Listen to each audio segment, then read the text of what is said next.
은혜 받으실 하나님의 말씀은 사도행전 1장 4절로 8절에 있는 말씀입니다. 이 계시의 말씀을 읽을 때에 우리와 함께 하시는 성령님의 음성으로 들려줄 수 있기를 원합니다. 함께 낭독을 합니다. 사도와 함께 모이사 그들에게 분부하여 이르시되 예루살렘을 떠나지 말고 내게서 들은 바 아버지께서 약속하신 것을 기다리라. 요한은 물로 세례를 베풀었으나 너희는 몇 날이 못되어 성령으로 세례를 받으리라 하셨느니라. 그들이 모였을 때에 예수께 여쭈어 이르되 주께서 이스라엘 나라를 회복하심이 이때이니까 하니 이르시되 때와 시기는 아버지께서 자기의 권한에 두셨으니 너희가 알 바 아니요 오직 성령이 너희에게 임하시면 너희가 권능을 받고 예루살렘과 온 유대와 사마리아와 땅끝까지 이르러 내 증인이 되리라 하시니라.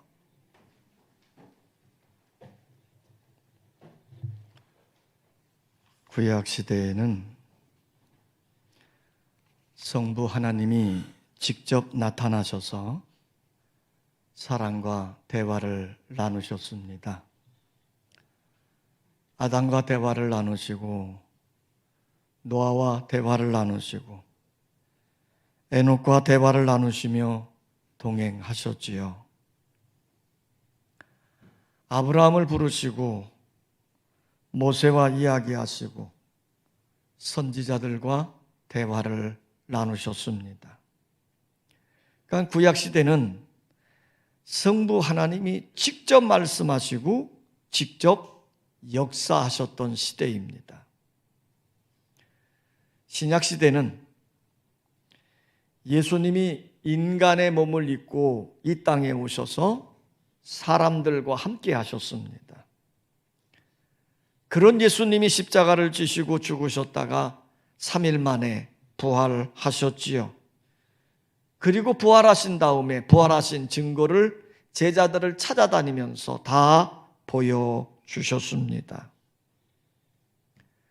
부활하신 후에 40일 만에 이제 하나님이 계신 보좌로 승천해 가셨습니다. 오늘 우리가 함께 읽었던 본문 말씀은요, 우리 예수님이 승천하시기 직전에 사랑하는 제자들, 사랑하는 성도들에게 간절히 부탁하는 말씀으로 주신 것입니다. 오직 성령이 너희에게 임하시면 너희가 권능을 받고 예루살렘과 온 유대와 사마리아와 땅끝까지 이르러 내 증인이 되리라. 예수님이 승천하신 후에는 이제 이 땅에 성령의 시대가 될 것이라고 말씀하시는 것입니다. 지금은 성령이 역사하는 성령의 시대입니다. 그러므로 우리 모두 다 하나님의 영으로 충만히 덧입혀지고 권능받아 주님의 참된 제자로서의 삶을 살아가야 될 줄 믿습니다. 예수님이 십자가를 지실 날이 얼마 남지 않았을 때 제자들에게 물었습니다. 얘들아, 사람들이 나를 누구라고 부르니? 그랬더니 제자들이 이구동성으로 이렇게 말하는 겁니다. 어떤 사람들은요, 엘리야나 예레미야나 그런 훌륭한 선지자가 오셨다고 이야기를 합니다. 어떤 사람들은 세례 요한이 다시 왔다고 이야기도 합니다. 어떤 사람들은 훌륭한 랍비가 오셨다고 이야기들을 합니다. 제자들은 사람들이 하는 훌륭한 이야기를 예수님에게 들려주었지만 이런 대답이 예수님의 마음에는 들지 않았습니다. 그래서 예수님이 제자들에게 직접 묻는 겁니다. 그러면 너희는 나를 누구라고 생각하니? 그때에 시몬 베드로가 이렇게 대답합니다. 주는 그리스도시요 살아계신 하나님의 아들이십니다. 자, 이 말을 들은 예수님이 너무너무 기쁘신 거예요. 왜냐하면 예수님이 이 땅에 오신 사명을 믿음으로 베드로가 고백한 것이기 때문입니다.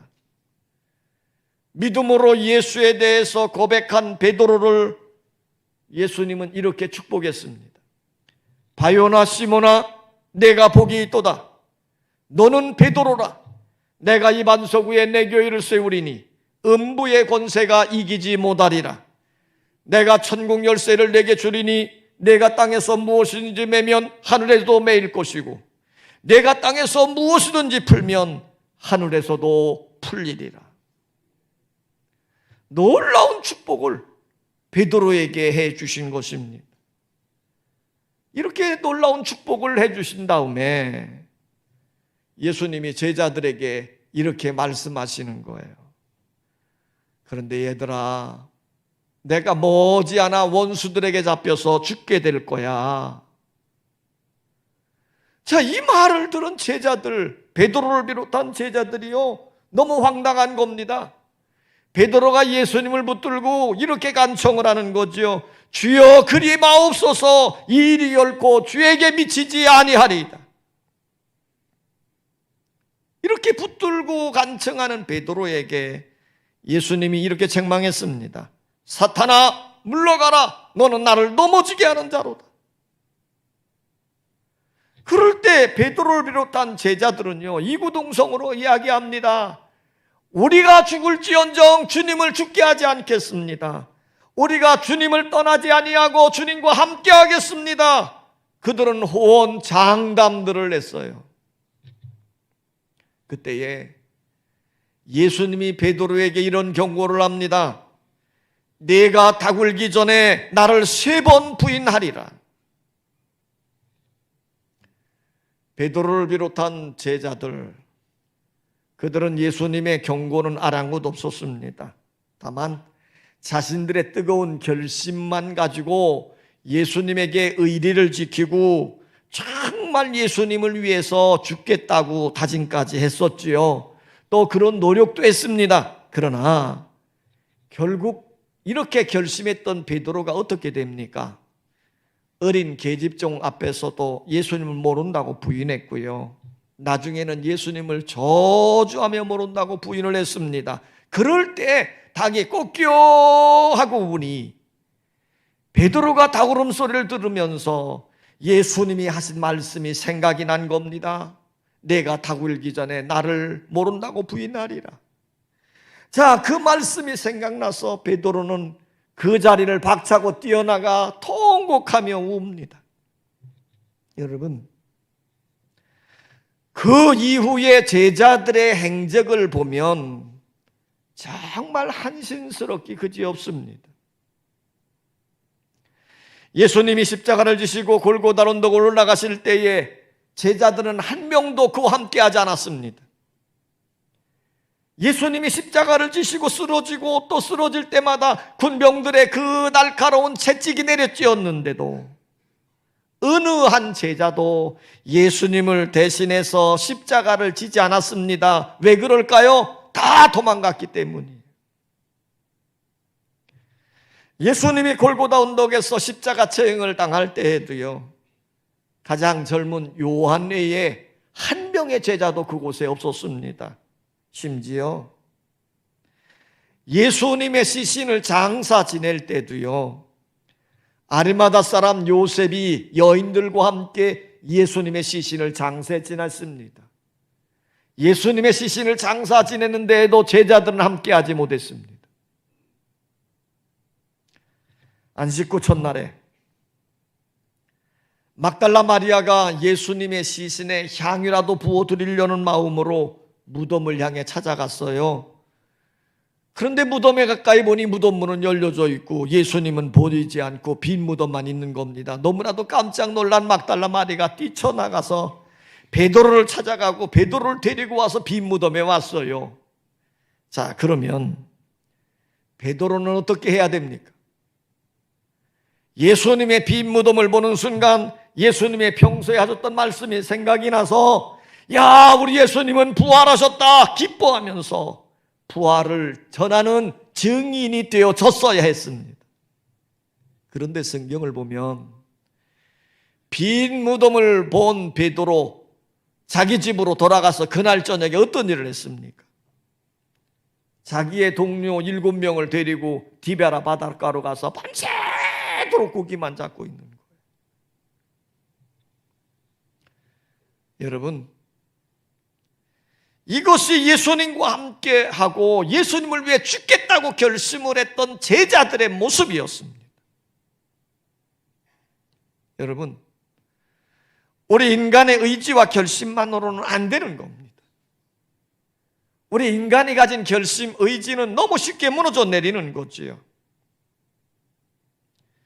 부활하신 예수님이 친히 제자들을 찾아 다니셨습니다.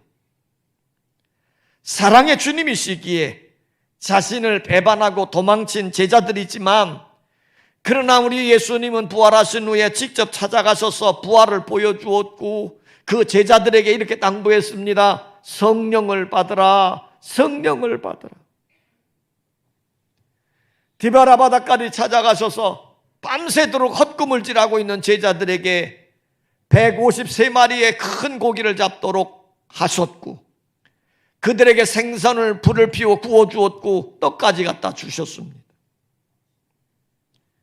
엠마오로 내려가는 2명의 제자를 찾아가셔서 말씀을 쭉 풀어주면서 그들의 닫힌 영적인 눈을 뜨게 해 주시기도 했지요. 예수님은 부활하신 후에 이렇게 제자들을 찾아다니면서 그들에게 친히 자신이 부활해 주셨음을 다 보여주셨습니다. 예수님이 승천하실 때 고린도서에 보면 감람산에 500여 무리들이 모여 있었습니다. 예수님이 승천하시기 직전에 거기에 모인 500여 무리들을 쫙 바라보니까 정말 걱정이 되는 거예요. 자신이 살아있을 때도, 자신이 그들과 함께 있을 때에도 예수님을 배신하기도 하고 도망가서 딴짓들을 했는데, 아예 이 예수님이 이제는 이 땅을 떠나서 하늘로 올라가시고 난 후에 이 제자들 어떻게 할까? 어떻게 할까? 너무나 걱정이 되는 거예요. 너무나 염려가 되는 거예요. 그래서 부활하시기 직전에, 승천하시기 직전에 예수님이 모인 그들을 향해서 이렇게 당부하는 겁니다. 얘들아, 내가 너희들을 놔두고 가는 것이 양을 이리 가운데 놔두고 가는 것처럼 불안하구나. 내가 아버지께로 가면 너희에게 보혜사를 보내주리니 너희는 위로부터 능력을 입히올 때까지 예루살렘을 떠나지 말고 약속하신 것을 기다리라. 자, 예수님은 당부하는 겁니다. 간절히 당부하는 거예요. 내가 하늘로 간 다음에 하나님께 말씀을 해서 보혜사를 너희에게 보내줄 테니 너희들은 이 보혜사를 기다리라, 이 말이에요. 예수님의 승천을 목격했던 제자들, 그들은 예수님의 말씀을 따라서 예루살렘에 있는 다락방에 모였습니다. 그리고 기도를 합니다. 오늘 본문 뒤에 있는 14절에 보면 제자들과 여자들과 예수의 어머니 마리아와 예수의 아우들과 더불어 마음을 같이 오로지 기도에 힘쓰더라. 자, 예수님이 약속해 주신 보혜사 성령을 받기 위해서 제자들과 성도들과 예수님의 어머니 마리아와 그의 동생들이 함께 모여 간절히 기도했습니다. 10일째 되는 날 불의 혀같이 갈라지는 성령이, 급하고 강한 성령이 그들 위해 충만하게 임한 거예요. 성령이 임하게 되니 그들의 입술이 열려서 방언이 터지고 마음이 뜨거우니 그곳에 머물러 있을 수 없어 뛰쳐나가서 예수 그리스도의 부활을 담대하게 전하게 됩니다. 그럴 때에 믿는 자들이 많아졌더라고 성경은 말씀하고 있어요. 성도들이 가는 곳마다 교회가 생겨지고 부흥되어지고 믿는 자들이 막 생겨지는 곳입니다. 성령은 예수 그리스도를 전하게 할 뿐만 아니라 시대를 거슬러 변화시키는 능력이 되는 것입니다. 그러므로 여러분, 주님이 우리에게 약속해 주신 말씀을 붙들고 믿음으로 기도함으로 하나님의 영으로 충만히 덧입혀지시기를 원합니다. 따라서 합시다. 예루살렘을 떠나지 말고 약속하신 것을 기다리라. 자, 4절 말씀인데 다 같이 한번 읽습니다. 4절 시작.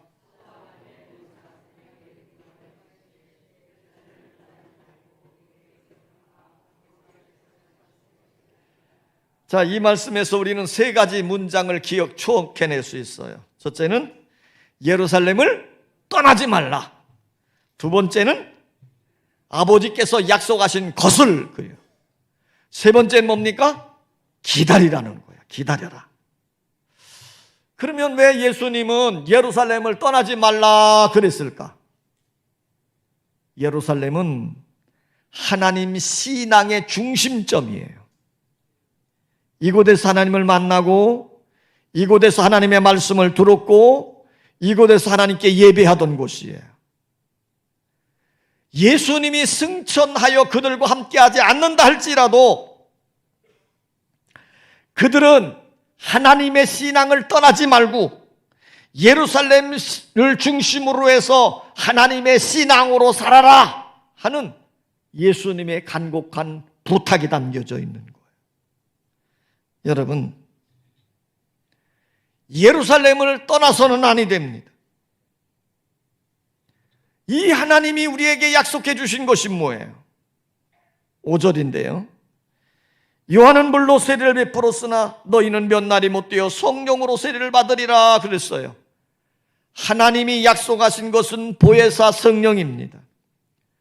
누가복음 24장 49절에 보면 볼지어다 내가 내 아버지께서 약속하신 것을 너희에게 보내리니 너희는 위로부터 능력이 입혀질 때까지 이 성에 머물라 하시니라 그랬어요. 보혜사 성령으로 입혀질 때까지 예루살렘에 머물러 기도하라 그 말이에요. 여러분, 하나님의 영으로 덧입혀지기 위해서 하나님을 모시고 있는 이 교회를 떠나지 말고 교회에서 하나님의 말씀과 성령과 은혜로 충만히 덧입혀지시기를 원합니다. 이 성령은 하나님이 보내주시는 것을 받는 것입니다. 은혜는 하나님이 주시는 것을 받는 것입니다. 그래서 위로부터 능력이 입혀질 때까지 이 성에 머물라고 한 것입니다.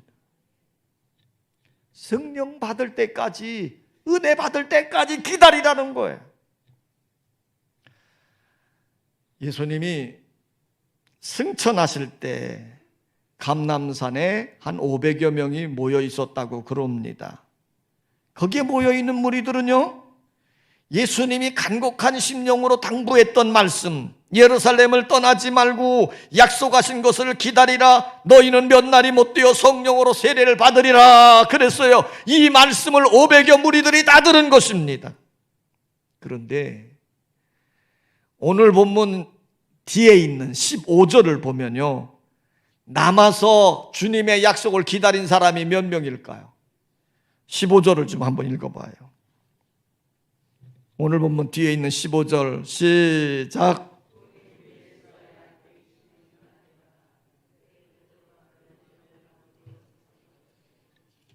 몇 명이에요? 120명이에요. 120명. 그러면 지금 380명은 어디로 간 것입니까?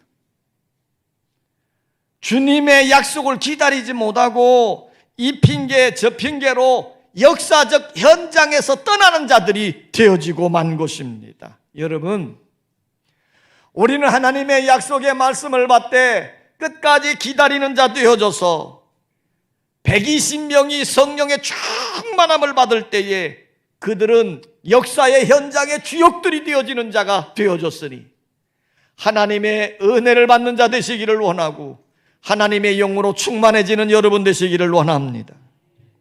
따라서 합시다. 성령으로 세례를 받으라. 자, 5절 말씀이에요. 5절 시작.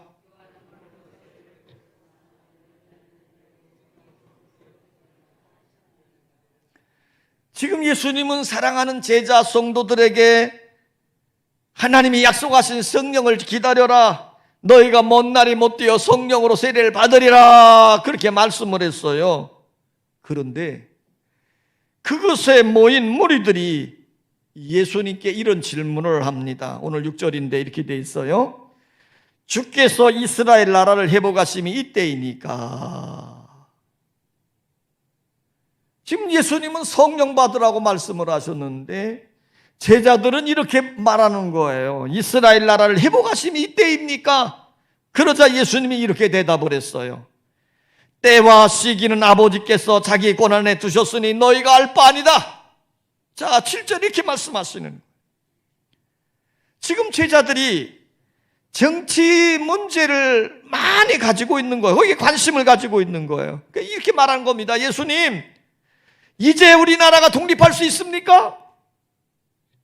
여러분, 충분히 공감할 수 있는 이야기예요.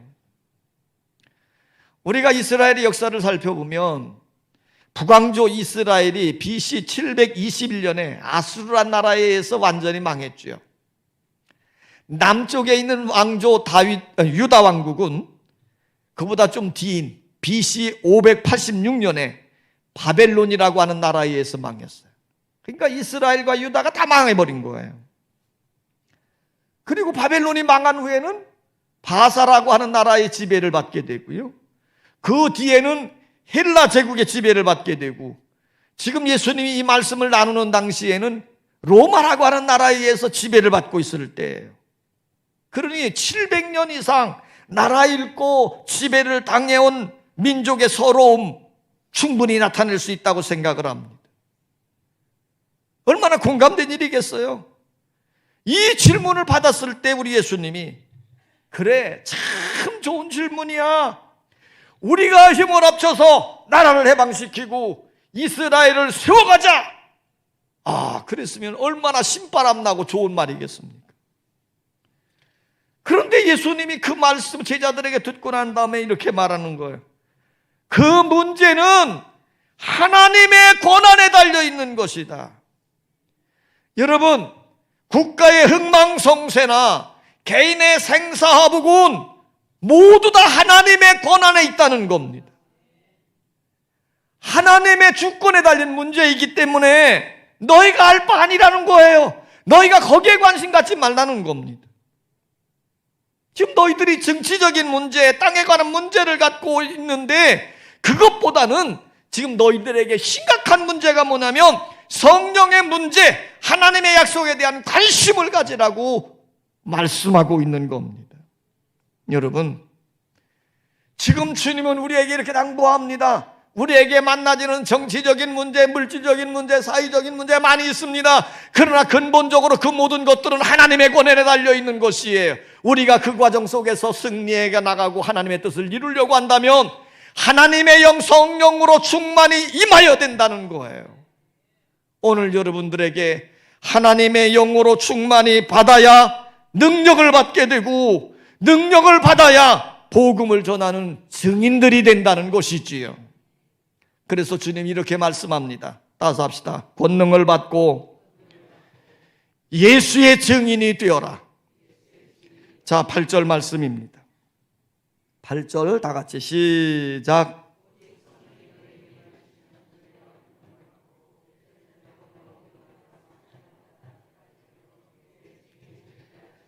그러니까 성령이 임하면 권능을 받고, 권능을 받아야 예수의 증인이 된다는 겁니다. 이 9절 말씀을 보면 지금 이 말씀을 하신 후에 어떻게 되어 있어요?